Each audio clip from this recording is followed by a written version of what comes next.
Welcome to the Backyard Professor Chess videos. I have another really excellent Vladimir Kramnik game for you. In this particular game, played in Berlin in 1996, Kramnik was the black pieces and his excellent opponent Gelfand was playing the white pieces.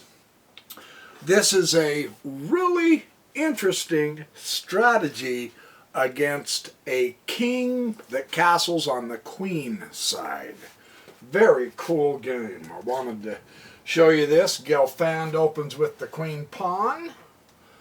And so we've got an immediate Slav defense from Kramnik. Let's see how he handles this Slav defense. So far he's doing pretty good. Of course, it's only the third move, right? Or the fourth move. No, that's the third. Now, here we're to the fourth. Kramnik secures his center through occupation with pawns.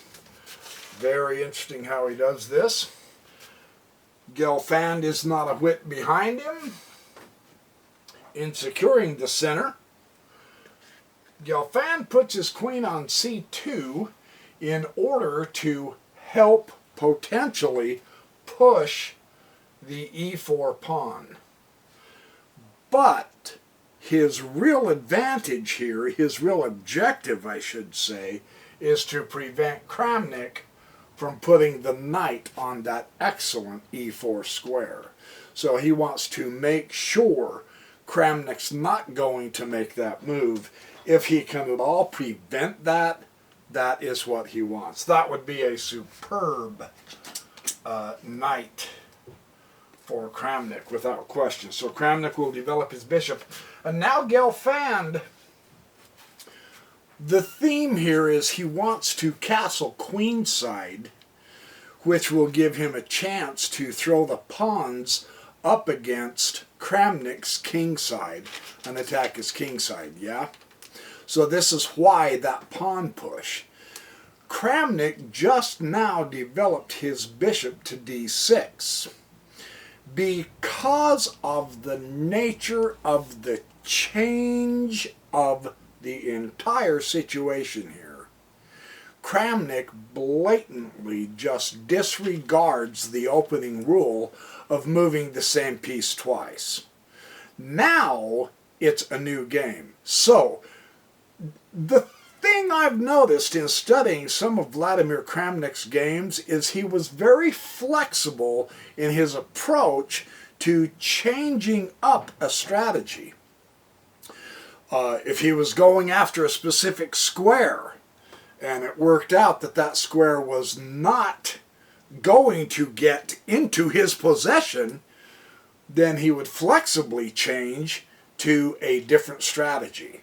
Here we see him changing his stance to a different strategy, breaking a beginning rule, but that is irrelevant. Every rule in chess, I have to almost say this every game I show, every rule in chess is meant to be broken depending on the context of the position, something that Artur Yusupov really yells about in his chess lessons.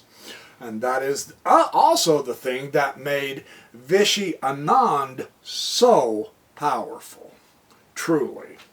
It's quite a thing to see the world champion Kramnik do such an amateur rookie mistake. It's not. We need to recognize that it is the position that we play against, not with just a set of rules to be so-called chessly correct. Chessly correct is to adapt, change to the position to get yourself an advantage. This is the idea. Gelfand will, of course, break the pin. Now, this also changes the nature of the fight for the center. He breaks the pin, however, the knight is covering the e4. Kramnik sees that, and he is not against taking that knight with his bishop. And you say, well, wouldn't that give Gelfand the bishop pair? Yes, it would, but it would help secure a knight outpost for Kramnik that would make his minor piece the best piece on the board. So once again, the theme we always have to keep the bishop pair to keep an edge depends on the position. It depends on each given situation. There could be times where it is advantageous for you to give up the bishop pair in order to make another of your minor pieces the best piece on the board. This is what we see Kramnik do. Very interesting how he does this. Before he does, he makes sure his bishop is covered. He develops another piece, and he also prepares to castle. Kingside. And I know you're saying, wait a minute, he can castle right now. Not just yet. Development is critically important here, because the argument is for the e4 square. The prevention by Gelfand of keeping Kramnik's knight off of e4 is really important. Yeah, and they both know that. So he tickles the bishop. He says, well, okay, let's go along with this. You give me the bishop pair, and we'll see what I can make of it. Technically speaking, see, this center is not wide open, is it? So Gelfand, in having the bishop pair, in acquiring them, is going to have to change the board situation so that it's to his advantage. And of course, Kramnik is not going to simply let him do that. He doesn't want it that way. So let's see how this works. Kramnik will take the knight. Yes. And the bishop will take the bishop. So we see Kramnik giving up the bishop pair. Let's see what he does with this. The issue on the table still is Kramnik's knight to e4. That would really be something to acquire, and they both know it. So right now the fight is for that. And yet Kramnik is immediately beginning an attack against the queenside castle king that hasn't even occurred yet. This is heads-up chess, man. Truly, the g4 thrust completely ruined Gelfand's chance to castle kingside. That is not happening. However, again, any push of a pawn, such as a3, also weakens the kingside castled position, and they both know this also. So this can get interesting quick, right? Gelfand will continue bringing his pieces out, and look, he's been given the bishop pair, so put him to work, right? That makes perfect sense why he next, rather than castle, get the bishops up into this. Now, I mean, you've got the bishop pair, let's see what you can make of them. Yeah, that makes sense. That is very decently a good move. The other issue that Kramnik has opened up with his b6 pawn push is now making sure he can post his bishop on as strong a post as possible.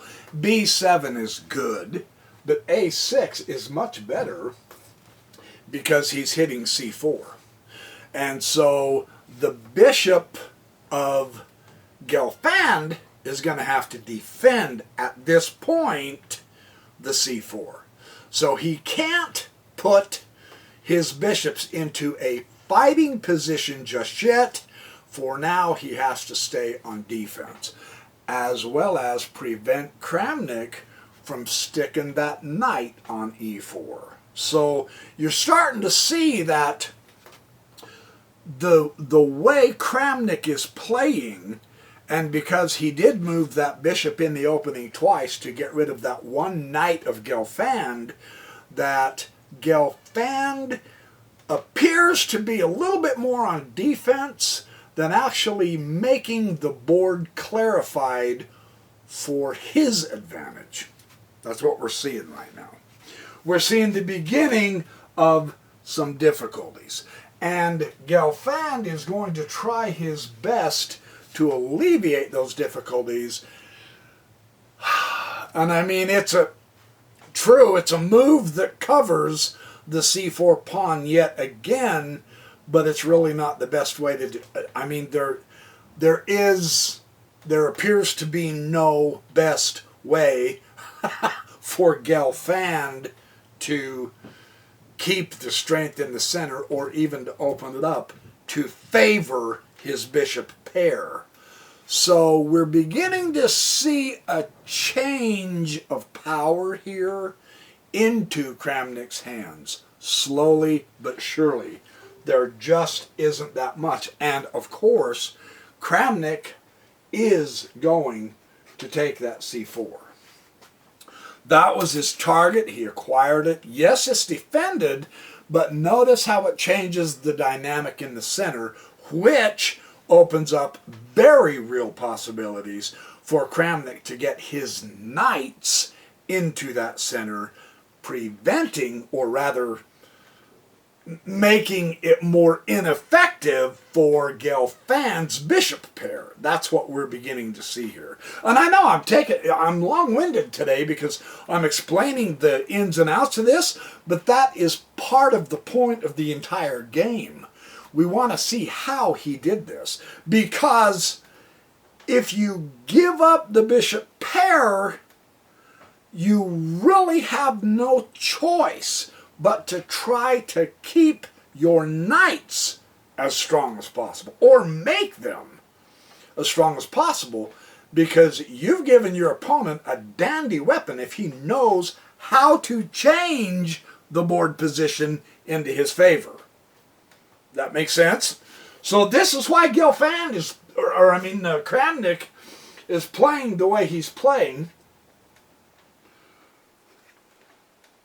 Whoops. Did the queen take that? Yeah, well, wait. No, the queen did not take that. The queen took the bishop. Yeah, the queen took the bishop. Sorry, I'm goofing you up here.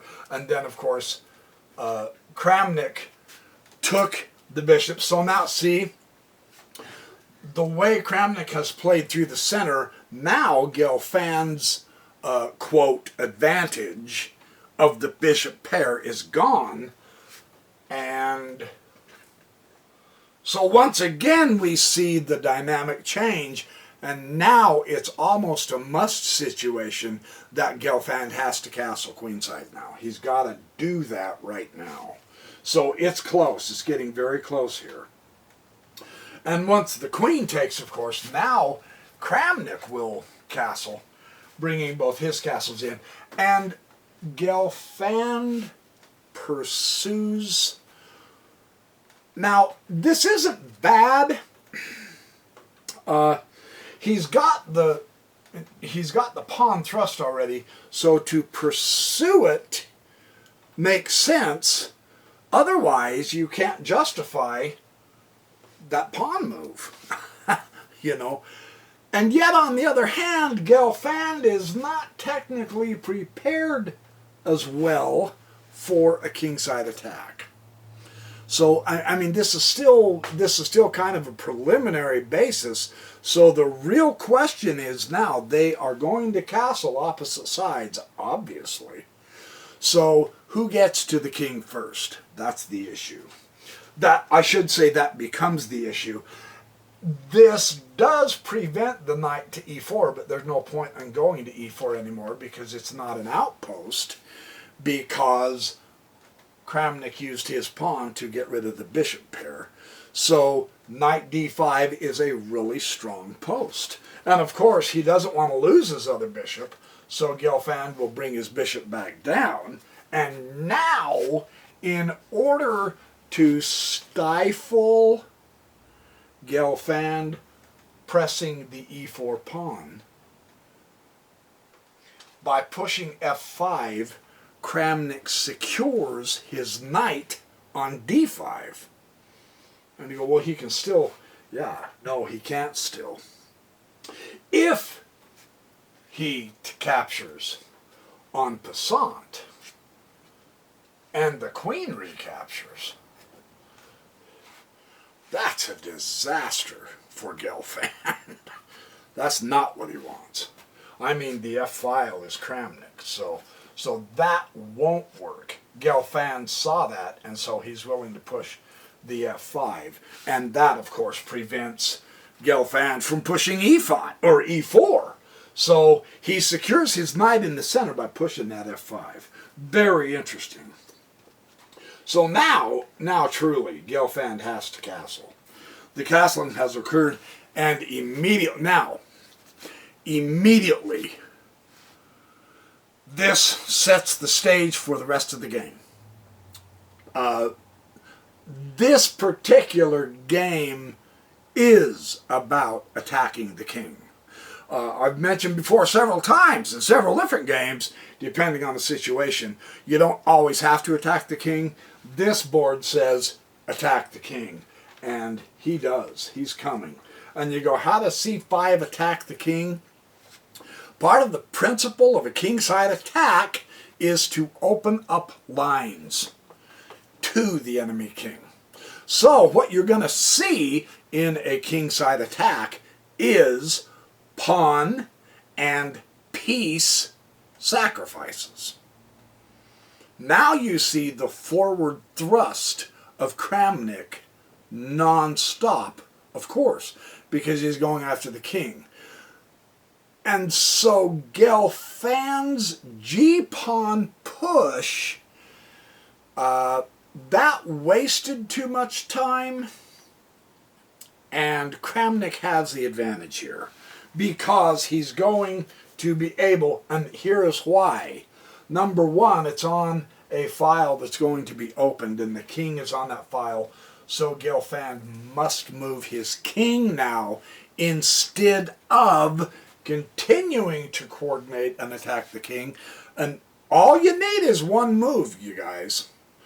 In a kingside attack, speed is everything. You sacrifice everything but the house, or including the house, to get to the king. Yeah. Speed is the key. And that's what we see.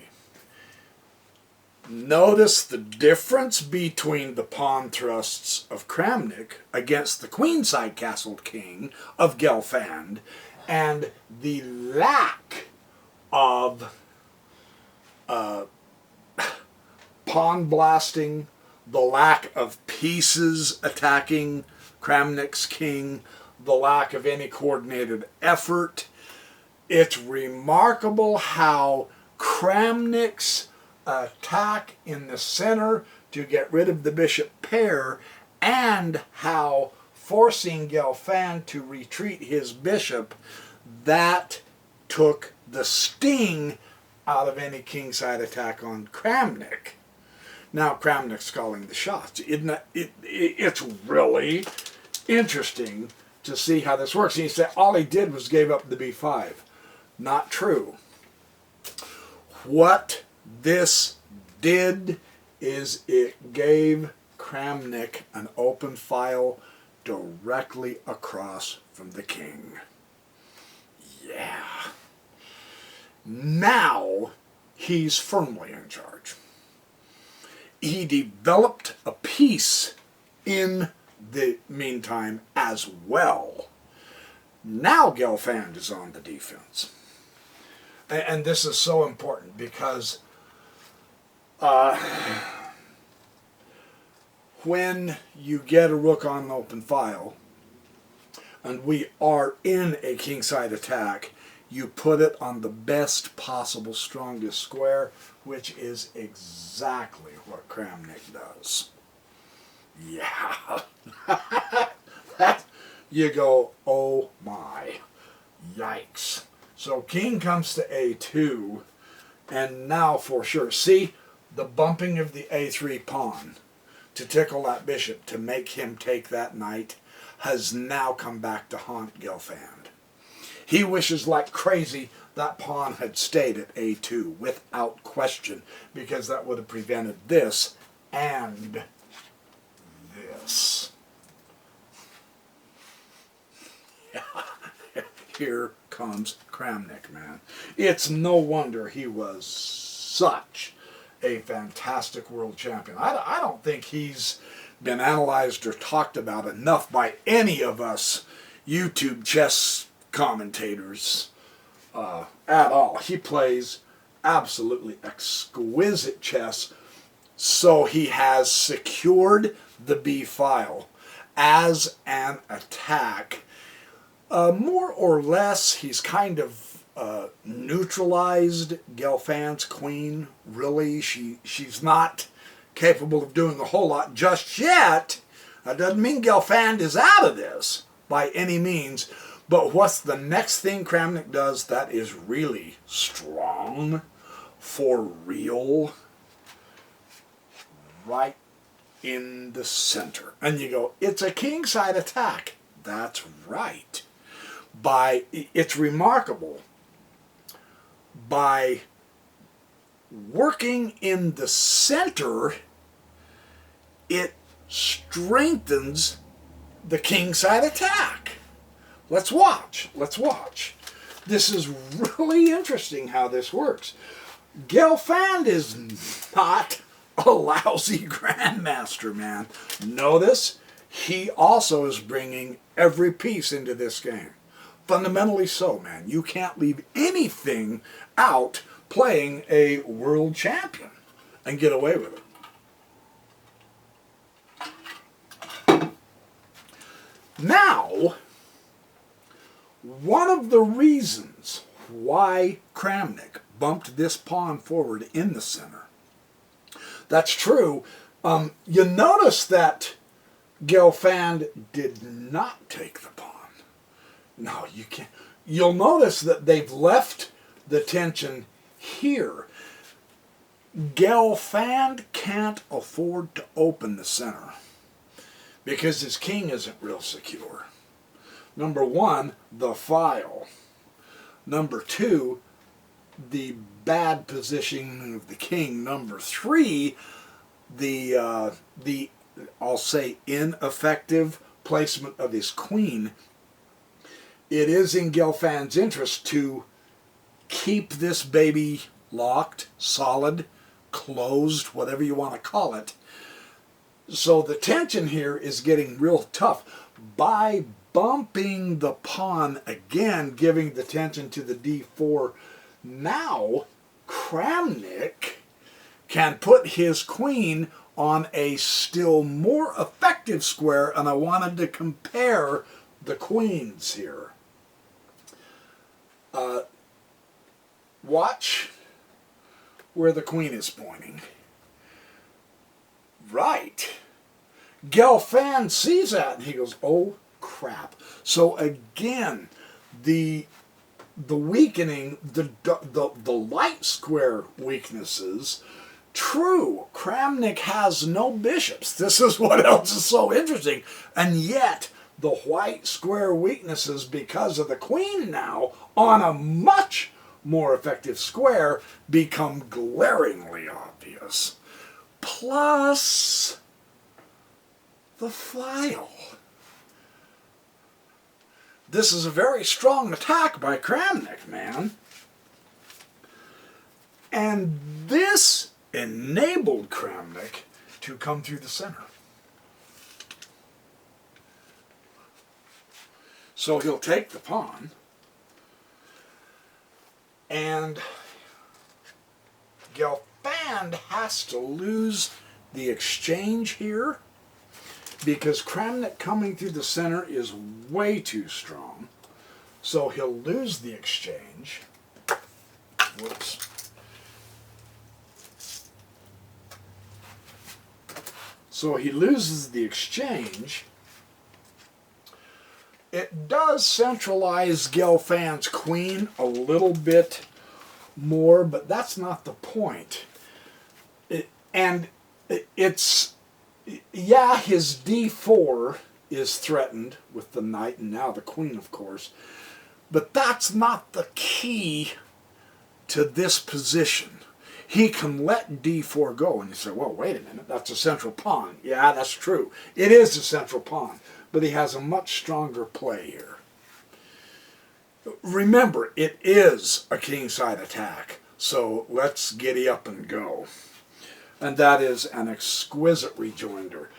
Now, the nice thing is, true, that is a great knight fork of Gelfand.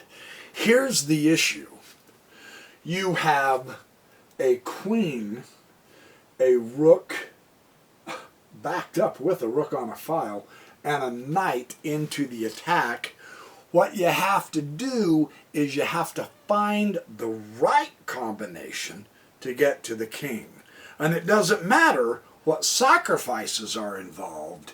You've got a real good attack here.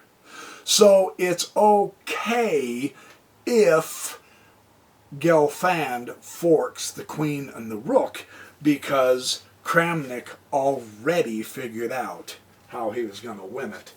And it probably shocked Gelfand when he went like that. Yeah. Notice the queen is still eyeing a2 for a checkmate right now. But notice taking the queen with the knight is not going to help Gelfand either. So Kramnik really puts the power here. He has to take the rook. Otherwise it's going to be a checkmate. Next move. Not the queen, the rook has to go. Isn't that remarkable? And now he comes to check. Oh, whoops. Wait a minute. Rook took b2. I'm sorry. Rook took b2 after knight took d4 right. Rook takes b2, and now the queen comes here. And this is where Gelfand resigned. Because if rook takes a2, then there's your rook on the open file checkmating. That is an exquisite game by Kramnik. It wasn't lightning. It wasn't a lightning bolt. It wasn't slapdash and all that. It was simple, systematic, logical application of some principles of the central control, switching from one advantage to the other, making sure you secured the file for certain. That file played a direct part. And once again, we notice who else is in on this, making your knight stronger than your opponent's knight or bishop. And notice this, Gelfand did not have weak places for his knight and his bishop. I mean, they're right there in the center, man. And yet, Kramnik, through the open file and through the coordination of queen and knight, was able to get to Gelfand. Fantastic illustration of the need for flexibility, as well as another principle that is really important. They castled opposite sides. And once again, we see that this pawn push just was not justified by Gelfand. Kramnik demonstrated that.